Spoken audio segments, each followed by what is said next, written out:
Shalom, salam berkat dari kami untuk pendengar sekalian. Saat ini pendengar akan diberkati dengan program Hari Ini Harinya Tuhan bagian yang ke-8. Sebuah program rohani tentang doktrin Alkitab yang menolong kita untuk semakin tertanam dalam kebenaran firman dan bertumbuh dalam kemuliaan. Bersama hambanya, Pendeta Gilbert Lumwendong, STH. Banyak orang merasa doktrin Alkitab sebagai sesuatu yang membingungkan. Tetapi tahukah saudara bahwa doktrin Alkitab intinya adalah memahami Alkitab dengan benar, dengan pemahaman yang sistematis, sehingga kita terus dapat tertanam di dalam kebenaran firman, sehingga kita terus bertumbuh di dalam kemuliaan Allah. Buka hati saudara sekalian untuk menerima berkat-berkat firman-Nya hari ini. Kata kamu jahat tidak disukai oleh siapapun. Tanpa disadari kita sering kali mengucapkan kata itu. Suami berkata kepada istrinya, kamu tuh istri jahat sekali. Istri berkata kepada suaminya, kamu tuh suami yang jahat. Atau minimal dia bicara sama orang, aduh suami saya tuh jahat sekali. Lalu suami berkata kepada temannya, aduh istri saya tuh jahat sekali. Atau mungkin seorang mengeluh tentang mertuanya, aduh mertua saya tuh jahat sekali.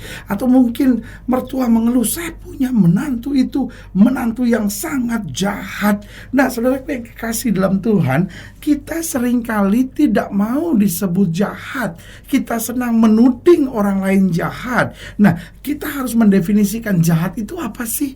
Seringkali yang kita sebut jahat itu sebuah perbuatan yang kita nggak suka. Pokoknya apa aja yang kita nggak suka langsung kita bilang jahat. Orang itu jahat nggak? Belum tentu. Orang itu mungkin hanya melakukan yang berbeda dari yang kita harapkan. Nah, ketika orang melakukan yang berbeda dari kita harapkan, kita nggak punya hak untuk berkata jahat, karena itu hanyalah perbedaan. Nah, saudaraku yang kasih dalam Tuhan, tanpa kita sadari, kita memang nggak senang disebut jahat, tapi seringkali kita berbuat hal yang jahat. Kapan sebetulnya seorang disebut jahat? Yang pertama, seorang disebut jahat ketika kita sudah tahu kebenaran namun tetap melakukannya. Itu disebut jahat. Kenapa? Karena kita kan udah tahu kebenaran. Kita kan udah tahu apa yang boleh dan tidak boleh, tapi kita tetap melakukannya. Itu yang saya sebut jahat. Yang kedua, kapan kita disebut jahat? Ketika kita nggak peduli dengan perasaan orang. Mau dia tersinggung kek, mau dia kecewa kek, masa bodoh. Yang penting saya udah senang ini, saya mau kerjain ini. Mau dia marah kek, mau dia bersyukur kek, mau dia maki kek, masa bodoh. Nah saudaraku yang kasih dalam Tuhan, itu yang saya sebut jahat. Kita udah tahu kebenaran, kita udah tahu firman, kita udah tahu apa yang Tuhan kehendaki, tapi kita tetap masih mau mengerjakan apa yang menyenangkan buat kita. Itu jahat. Yang kedua yaitu ketika kita gak peduli dengan perasaan orang. Bukankah hidup kita ini harus jadi berkat? Bukankah hidup kita justru harus membawa damai? Saya tidak bilang bahwa kita harus cari muka, kita harus menyenangkan hati orang, bukan itu. Tapi minimal kita jaga perasaan orang. Bagaimana hidup kita tidak menyakiti, bagaimana hidup kita menguatkan, bagaimana hidup kita membawa damai. Karena saya percaya seperti yang Alkitab katakan, berbahagialah orang yang membawa damai, karena mereka akan disebut sebagai anak-anak Allah. Haleluya. Yang ketiga saya pelajari, kita ini disebut jahat jika kita membalas kebaikan dengan kejahatan. Contohnya sederhana, suami sudah coba buat yang baik, tetapi kita masih terus menuntut dia harus begini, harus begini. Betul dia ada kesalahannya, tapi kan juga ada kebaikannya. Kenapa kita cuma ingat kesalahannya? Begitupun istri-istri, seringkali suami-suami hanya ingat segala kesalahan istrinya, dia gak pernah ingat kebaikannya. Pak, mungkin istri bapak memang banyak salahnya, tapi kan juga banyak yang baik yang dia buat. Kenapa kita tidak mikirkan yang baiknya? Lalu coba berpikir, dia kan sudah buat baik, kenapa saya buat jahat? Nah saudaraku yang kasih dalam Tuhan, jika kita membalas kebaikan dengan kejahatan, itu yang saya beri nama jahat. Ada banyak orang yang mungkin sudah begitu berkorban buat kita, tapi ketika dia buat salah sedikit aja, kita tuh gak bisa terima, kita tuh mau balas, kita tuh mau hancurin masa depannya. Saudaraku yang kasih dalam Tuhan, mari kita sadar ada banyak orang yang sudah buat baik dalam hidup kita. Biarlah hidup kita juga memberkati banyak orang. Dan yang keempat, kapan kita disebut jahat? Jika setelah kita sadar, kita udah tahu nih, wah saya salah nih, tapi tetap tidak mau bertobat. Itu jahat buat saya, itu jahat sekali. Kita udah sadar nih, wah kalimat saya nyakitin istri saya, tetap kita tidak mau minta maaf. Kita sadar nih, waduh saya sebagai istri udah buat salah ya begini ya, tetap kita gak mau minta maaf. Itu saya beri nama jahat sekali. Saudaraku yang kasih dalam Tuhan, sesalah-salahnya kita, Tuhan mau kok menerima kita apa adanya. Sesalah-salahnya kita, Tuhan bisa kok pulihkan kita. Tapi seringkali kita udah sadar tapi tidak mau bertobat. Kita seringkali berpikir, ya udah kadung lah, saya memang orangnya begini, mau diapain lagi. Saya udah dengar sih firman Tuhan gitu, bahwa saya gak boleh jadi istri piaraan. Saya sih udah dengar firman Tuhan gitu, saya gak boleh pacaran sama orang tidak seiman. Saya udah dengar sih firman Tuhan bahwa saya gak boleh lakukan hubungan seks sebelum nikah. Saya sudah dengar firman Tuhan gitu bahwa saya gak boleh minum mabuk, judi, saya gak boleh nonton blue film, buka situs cabul. Tapi ya gimana lah, memang ya keadaan udah begini, mau diapain. Dan akhirnya kita udah sadar tapi tidak mau bertobat. Itu yang saya beri nama jahat. Doa saya sederhana, kita bisa saja salah, tapi biarlah kita jangan berbuat jahat. Karena orang jahat dilemparkan Tuhan ke dalam neraka, tapi orang yang hidup benar dibela Tuhan untuk berjalan di sorga, rumah Bapa yang kekal. Haleluya. Selamat datang dalam program kita hari ini, Harinya Tuhan, sebuah program rohani yang kembali mengingatkan kepada kita betapa pentingnya kita menjadikan firman Tuhan sebagai dasar keseharian hidup kita. Karena selama kita jadikan firman Tuhan sebagai dasar keseharian hidup kita, langkah-langkah ke depan kita penuh dengan kepastian, kemenangan, berkat mujizat dan perkara-perkara yang besar. Haleluya. Dan dalam program ini kita memang sedang bicara tentang perbuatan jahat. Seringkali kita gampang menuding orang jahat. Kita selalu merasa diri baik tanpa kita sadari kita melakukan hal-hal yang jahat di mata Tuhan. Nah, apa yang Alkitab ngomong tentang ini? Coba kita lihat dari Amos pasal 1. Amos pasal 1 ayat yang ke-6 dan ayatnya yang ke-7. Amos pasal 1 ayat yang ke-6 sampai ayat yang ke-7, demikian firman Tuhan. Beginilah firman Tuhan.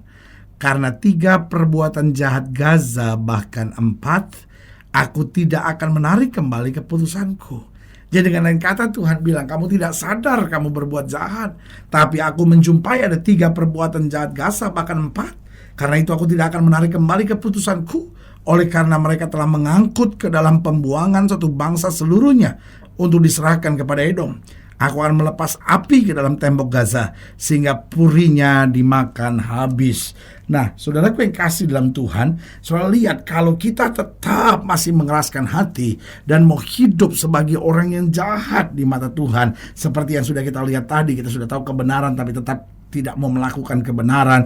Kita sudah masa bodoh sama perasaan orang. Kita membalas kebaikan bahkan dengan kejahatan. Bahkan setelah kita sadar kita tidak mau bertobat, ya kan? Apa akibat dari perbuatan jahat demikian? Yang pertama, kita akan selalu diikat dan dibelenggu oleh iblis. Karena saudaraku, itu sebabnya Yesus katakan, jangan beri kesempatan kepada iblis. Artinya apa? Jangan hidup dalam dosa, jangan hidup dalam kejahatan. Karena waktu kita hidup dalam kejahatan, otomatis belenggu iblis akan menguasai hidup kita. Sehingga orang yang hidupnya jahat, apa yang terjadi? Akan semakin sulit untuk mendekat kepada Tuhan. Kenapa? Kalau orang sudah pikirannya jahat, makin lama akan makin jahat, makin lama akan makin jahat. Kenapa? Karena dia sudah dibelenggu oleh iblis. Ya kan? Orang melakukan hubungan seks sebelum nikah. Lalu apa yang terjadi? Hamil di luar nikah. Apa yang dia buat? Dalam pikiran yang sederhana, aborsi saja gitu ya kan. Setelah aborsi apa yang dia buat? Lakukan lagi ya kan. Dan setelah hamil lagi, aborsi saja ya kan. Karena orang yang hidupnya jahat lama-lama akan semakin jahat. Lama-lama dia pikir, daripada saya pacaran aborsi terus begini, lebih baik saya jual diri. Akhirnya dia jadi pelacur gitu. Kenapa? Karena orang yang hidupnya jahat lama-lama dikuasai oleh iblis. Dan setelah dia sudah menjual diri, lalu kemudian dia pikir, oh saya dapat uang sekarang. Oh kalau gitu saya beli narkoba aja gitu kan. Akhirnya hidup di situ. Lalu dia merasakan kurang uang untuk beli narkoba. Kalau gitu saya jadi pengedar aja, lihat kan. Saudara bisa lihat orang yang hidupnya jahat lama-lama akan dikuasai oleh iblis ya kan. Dan waktu dia dikuasai oleh iblis, maka apa yang terjadi? Hidupnya semakin jahat. Oh, seorang suami berselingkuh dengan seorang wanita, lalu akhirnya pergi ke pelacur. Lalu apa yang dia buat? Dia mulai berpikir, bagaimana saya bisa main dengan pelacur seusia yang muda gitu, yang masih usia 15-16 tahun. Lihat saudara, gue kasih dalam Tuhan, ini kan kejahatan besar sedang terjadi. Kenapa? Karena orang hatinya sudah dikuasai oleh iblis. Sebagai hamba Allah, saya mau ingatkan, bertobat, karena masih ada pengampunan di dalam Kristus. Yang kedua, apa akibat dari perbuatan jahat? Yang kedua, kita akan menerima balasan yang setimpal. Karena Alkitab bilang, apa yang kau tabur itu juga akan kau tuai. Maka tidak sedikit orang yang hidup dengan zina, akhirnya dia tabur, anak-anaknya juga hidup dalam perzinahan. Kenapa? Karena apa yang dia tabur itu juga akan dia tuai. Dia hidup dalam kekerasan, yang dia tuai juga kekerasan dalam hidupnya. Dia tabur dalam kejahatan, yang dia tuai kebinasaan dalam hidupnya. Sebagai hamba Allah, saya mau ingatkan buat saudara, kejahatan tidak pernah menguntungkan kita. Kejahatan untuk sementara kelihatannya nikmat, tapi ujungnya membawa kita pada kehancuran dan kebinasaan. Yang ketiga, saya pelajari apa akibat dari orang yang perbuatan yang jahat. Dia akan hidup tanpa damai sejahtera. Orang yang hidupnya jahat akhirnya perlu lari ke karaoke, perlu lari ke obat terlarang, perlu lari pada kesenangan-kesenangan dunia, perlu lari ke dukun sebetulnya untuk mencari damai dalam hidupnya. Tapi saya mau beritahu, damai cuma berlaku ketika kita bertobat, menerima Yesus sebagai Tuhan dan Juru Selamat, melepaskan segala dosa dan kejahatan kita, kembali hidup pada firman. Di situ damai sejahtera, kata Alkitab, akan mengalir seperti sungai yang tidak pernah kering. Apa akibat dari perbuatan yang jahat? Kita akan selalu dikuasai, dibelenggu oleh iblis. Yang kedua, kita akan menerima balasan yang setimpal. Yang ketiga, kita akan hidup tanpa damai sejahtera. Dan yang keempat, akhirnya kita harus berhadapan dengan hukuman kekal Allah. Saudaraku yang kasih dalam Tuhan, engkau bisa lari dari istrimu, engkau bisa lari dari suamimu, engkau bisa lari dari mertuamu, engkau bisa lari dari tanggung jawab dunia ini, tapi engkau tidak akan pernah bisa lari dari hukuman kekal dari Allah. Itu sebabnya sebagai hamba Allah, saya mau ingatkan buat saudara, kejahatan tidak pernah akan mengakibatkan keuntungan buat kita. Kejahatan tidak pernah akan mengakibatkan kebanggaan buat kita. Kejahatan awalnya mungkin kelihatannya indah, tapi selanjutnya yang ada hanya kehancuran, kepahitan, dan penderitaan. Sebagai hamba Allah, saya mau ingatkan, tangan Kristus yang berlubang paku terbuka dan berkata, mari kamu yang letih lesu dan berbeban berat, aku akan beri kelegaan kepadamu. Yesus siap mengampuni kita, Yesus siap memulihkan keadaan kita, dan waktu kita berbalik kepadanya, diangkatnya kita sebagai anak-anak Allah. Haleluya. Saudara gue yang kekasih dalam Tuhan, jika saudara ingin dilayani lebih jauh, hubungi kami melalui telepon, hubungi kami melalui surat, kunjungi website kami, karena kami ada untuk membawa Bapak Ibu sudah senantiasa lebih dekat pada Tuhan dan mengalami kasih kuasa mujizat yang luar biasa. Haleluya. Secara khusus juga melalui program ini saya mau berdoa buat saudara yang sakit, saudara yang berbeban berat, karena saya percaya bahwa bagi Allah tidak ada perkara yang mustahil. Saudara yang ingin didoakan secara khusus, boleh taruh tangan kanan saudara di dada dan kita akan berdoa. Mari kita berdoa.